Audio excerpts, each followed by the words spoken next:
we should not keep on creating additional bureaucracies, because tomorrow, Mr. President, you may have a horse racing commission.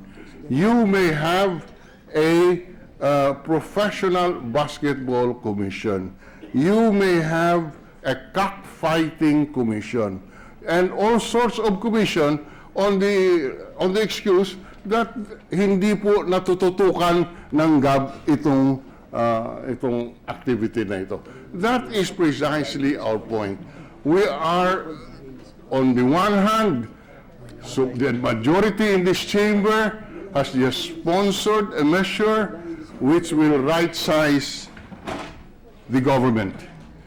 And on the other hand, you have here a bill which will expand the bureaucracy. That's all that we're putting on the table, Mr. President. Mr. President, I don't think the gentleman from Iloilo understand what is boxing, what is the combat sports, Mr. President. It involves here lives of athletes, Mr. President.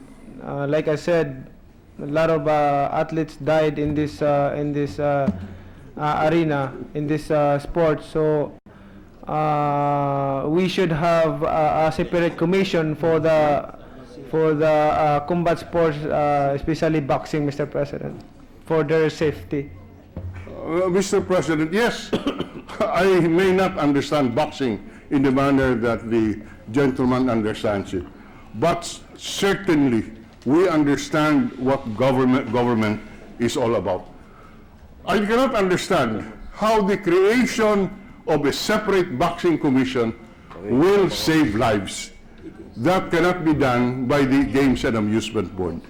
It is, Mr. President, it saved lives because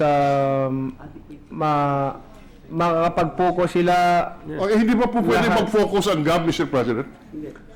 Mr. President, to focus in one sport is not easy because it's easy to say, but it's not easy to do because especially GAB is handling more than 20 sports.